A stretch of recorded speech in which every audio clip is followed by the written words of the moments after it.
अस्सलाम वालेकुम, मेरा नाम है शाहसेब हाशमी और ये है Honda civic X1.8 UG 2017 model. और अगर आप 50 लाख के आसपास की गाड़ी ढूंढ रहे हैं तो ये गाड़ी मेरे ख्याल से बेस्ट ऑप्शन है।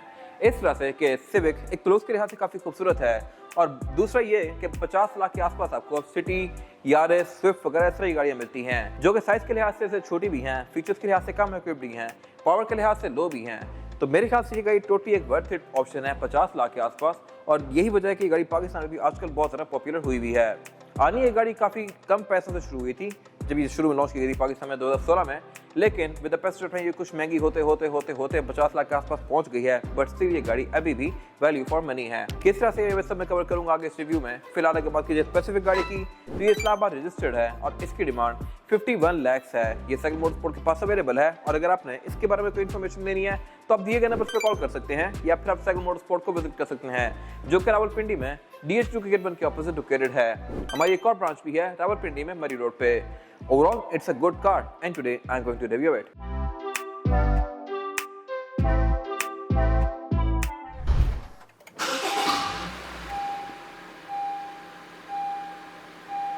Let's start with the exterior of this car. Civic की 10th जनरेशन है और इसका प्री फेसलिफ्ट वर्जन है।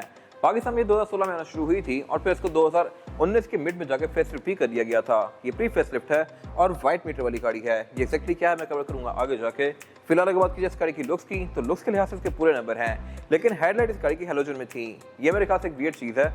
इस स्पेसिफिक गाड़ी के केस में इनको LED में किया हुआ है, लेकिन बीम इसकी भी हेलोजन वाली ही है। बाकी फॉग लैंप भी इसके हेलोजन नहीं आते हैं और इसके अलावा इसकी जो ग्रिल है ये क्रोम में है। इनिशियली इस गाड़ी में 2 मेन वर्जन आते थे, 1.8 जो कि ये गाड़ी है और फिर 1.5 टर्बो चार्ज जो कि इस गाड़ी का top of the line version था। वो गाड़ी फिर 2017 में ही डिसकंटिन्यू हो गई, लेकिन ये गाड़ी मार्केट के लिहाज से ज़्यादा स्ट्रॉन्ग है। हालांकि ये गाड़ी छोटा वेरिएंट है। फिर 1.5 टर्बो वाली गाड़ी बाद में जाकर दोबारा आना शुरू हो गई थी 2019 के बाद से RS के नाम से और उसकी एक ग्रिल ब्लैक आती है। फीचर्स के लिहाज से ये गाड़ी अपने टाइम पे भी बहुत अहेड थी और अभी भी कुछ गाड़ियों से अहेड ही है। इस तरह से कि इसकी पार्किंग ब्रेक इलेक्ट्रॉनिक आती है जो कि गारंटी आज तक ऑफर नहीं करी और इसके अलावा इसमें फ्रंट कैमरा भी है, इंटीरियर में भी एक कैमरा है, बैक पे भी एक कैमरा है। एट द टाइम जब ये गाड़ी आई थी तो फ्रंट कैमरा कोई और कार ऑफर नहीं कर रही थी। बाकी इसके अलावा उसके लिहाज से ये गाड़ी डिसेंट है। और अगर बात की जाए इस गाड़ी की साइड प्रोफाइल की तो साइज के लिहाज से ये गाड़ी पिछले किसी भी सिविक से थोड़ी ज़्यादा बड़ी फील होती थी and same goes for latest civic. नई वाली सिविक अब इससे भी ज़्यादा बड़ी फील होती है। बाकी इसमें करेक्टर लाइन्स काफ़ी स्ट्रॉन्ग दी गई हैं और इसके अलावा ये प्री फेसलिफ्ट वाले रिम है। फेसलिफ्ट बार इनको बेहतर कर दिया गया था। मेरे ख्याल से वो वाले रिम ज़्यादा बेहतर हैं, लेकिन हर किसी की अपनी ओपिनियन है। कुछ लोगों को ये रिम ज़्यादा बेहतर लगते हैं। साइज हालांकि इनका सेम ही रहा था। फिर इसके अलावा इस जनरेशन में एक मार्कर लाइट दी गई है जैसा कि फोर्ड के बड़े पिकअप ट्रक्स वगैरह में आती है या फुल साइज ट्रक्स वगैरह SUVs वगैरह में आती हैं। इसमें दी गई है। I am not sure why, इसका कोई खास पर्पस था नहीं। इंडिकेटर्स पे यहाँ भी प्रॉपर दिया गया है। बाकी अगर बात कीजिए साइड मिरर की तो ये रिट्रैक्टेबल हैं, एडजस्टेबल हैं। ऑटो वाला फीचर भी इनमें बाद में जाके आ गया था। और अगर बात कीजिए साइज के लिहाज से तो ये गाड़ी सिटी और यारिस वगैरह से ज़्यादा बड़ी है। इसकी कॉम्पिटिशन ग्रैंडी और एलेंट्रा बनती है, सिटी यारिस नहीं। उनसे ये गाड़ी ज़्यादा चौड़ी भी है, ज़्यादा बड़ी भी है और ओवरऑल स्पेशियस भी है इंटीरियर के लिहाज से। फीचर्स के लिहाज से भी गाड़ी डिसेंट है। और जहाँ तक बात है ग्राउंड क्लियरेंस की तो ग्राउंड क्लियरेंस इस गाड़ी की ठीक है, लेकिन बैक पे 3 बंदे बिठा के ये गाड़ी आपको तंग करेगी। 2 बंदों पर भी गाड़ी नीचे लग सकती है, लेकिन ग्रैंडी वगैरह से बेहतर ऑप्शन है क्योंकि उसमें आप बैक पे 3 से 4 लोग भी बिठा दें तब भी वो गाड़ी को खास नीचे नहीं लगती। और इसके अलावा इसकी राइड भी थोड़ी सी स्टिफ है एज कम्पेयर टू ग्रैंडे, लेकिन इसकी ज़्यादा ग्रिप भी है। ये गाड़ी मोड्स पे फिसलती नहीं है, जबकि ग्रैंडी मोड़ों वगैरह पे अगर आप टाइट टर्न लेते हैं तो वो गाड़ी बैक से स्पिन कर जाती है, तो इसमें वो चीज़ नहीं है। बाकी गाड़ी सनरूफ ऑफर करती है RS में और UG में। इसमें एक स्टैंडर्ड वर्जन भी आता है सनरूफ के बगैर वाला हार्ड टॉप, उसमें व्हील कैप आते हैं, रिम भी नहीं आते। उसकी प्राइस कंपैरेटिवली इससे काफ़ी कम होती है, लेकिन ये गाड़ी सबसे ज़्यादा डिमांड में होती है। और फिर इस गाड़ी में कुछ चीज़ें अच्छी भी हैं, जैसे कि इस गाड़ी का जो फ्यूल डोर है इसको आप सिर्फ टैप करके ओपन कर सकते हैं। जो कि गारंटी में एक तार आती है उसको खींच के इसको ओपन करेंगे और ये चीज़ें बेसिकली महंगी होती हैं, उन पर खर्चा होता है। तो होंडा ने इस पर कहीं चीप आउट नहीं किया।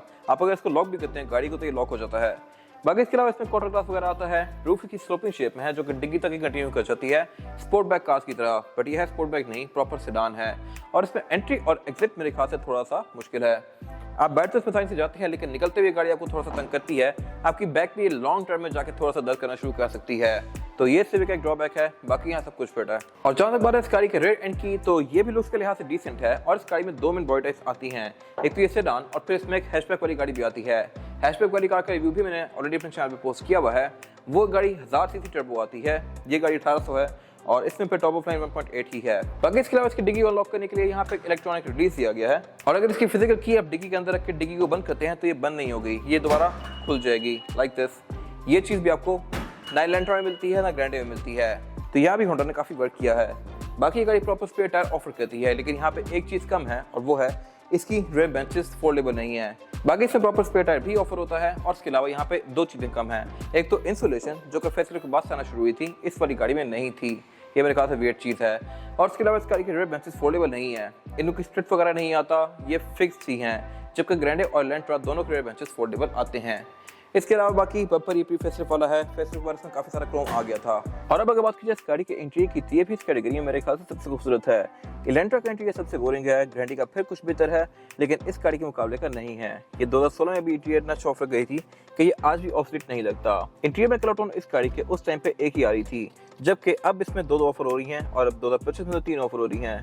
इसमें फिर जो RS वर्जन आया था उसका रूम ऑल ब्लैक था, लेकिन मेरे ख्याल से ये रूम थोड़ा ज़्यादा लाइवली लगता है बेज और ब्लैक के कॉम्बिनेशन के साथ। फिर ये गाड़ी UG है, यानी कि सनरूफ वाली है, रिम है इस गाड़ी में, क्लाइमेट कंट्रोल है और सीट्स लेदर वाली हैं। सेम टू सेम ऐसी एक और गाड़ी भी आती है जिसमें क्लाइमेट कंट्रोल भी होता है, सनरूफ भी होती है, लेकिन उसकी सीट्स फैब्रिक में होती हैं। वो गाड़ी UG नहीं होती और उसका रेट कंपैरेटिवली इससे कम होता है। तो बाकी ये सब मैं कवर करूँगा आगे जाके। फिलहाल अगर बात की स्टीयरिंग व्हील की, तो ये पूरा ही लेदर की फिनिश में है और इसके अलावा ये हैवी मल्टीमीडिया वाला। और इसके अलावा इसका जो मीटर है ये भी एनालॉग और डिजिटल का कॉम्बिनेशन है। ये वाइट मीटर है जो कि 2016 और 17 में आया था, 18 में जाके इस गाड़ी का मीटर रेड हो गया था। पूरा मीटर नहीं, सिर्फ जो हीट और फ्यूल का गेज है ये इसकी लाइंस रेड हो गई थी, तो उसको बेसिकली रेड मीटर वाली कार कहते हैं। अब इस मीटर में जो पूरा RPM दिया हुआ है ये तो फिजिकल है, लेकिन इंटरनेशनली इस गाड़ी के इस सेंटर वाले पूरे एरिया में स्क्रीन आती है। तो स्क्रीन के आप थीम्स को भी चेंज कर सकते हैं और इसके बहुत सारे अलग अलग फंक्शंस हैं जिनको यूज करने के लिए अलग अलग बटन दिए गए होते हैं स्टीयरिंग व्हील पे यहाँ पे नीचे।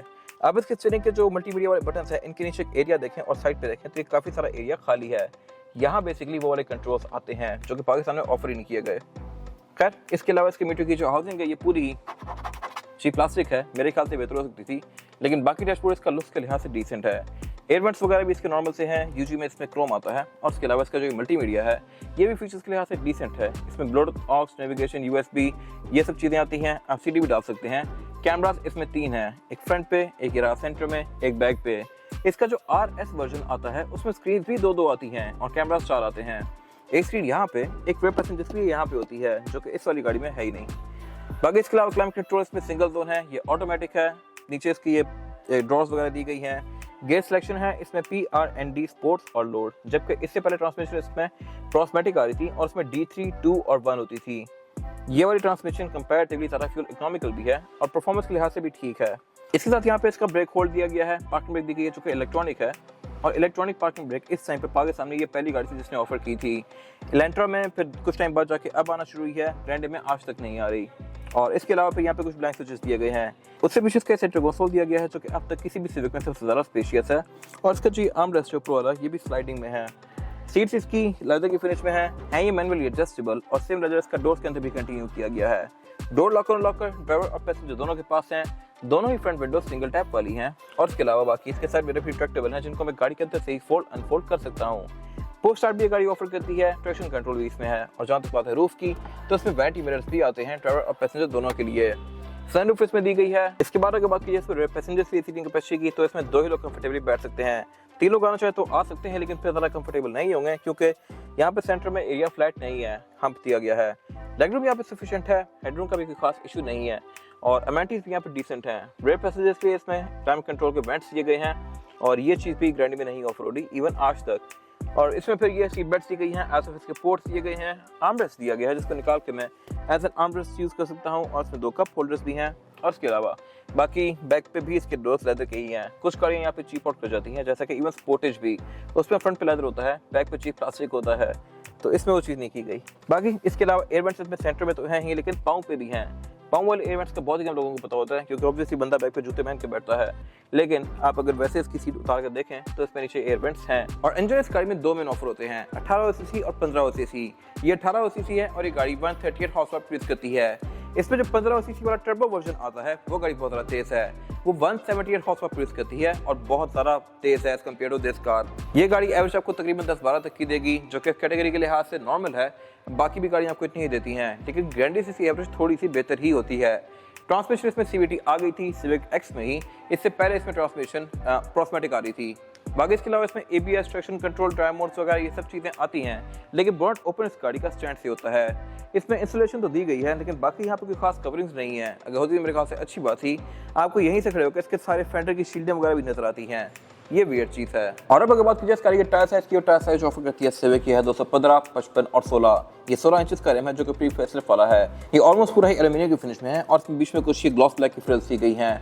फेसलिफ्ट के बाद इसकी लुक को चेंज कर दिया गया था और ये पूरा ही ग्रे कर दिया गया था। मेरे ख्याल से वो रिम ज़्यादा बेहतर है। आपकी क्या राय है कमेंट सेक्शन में मेंशन कीजिएगा।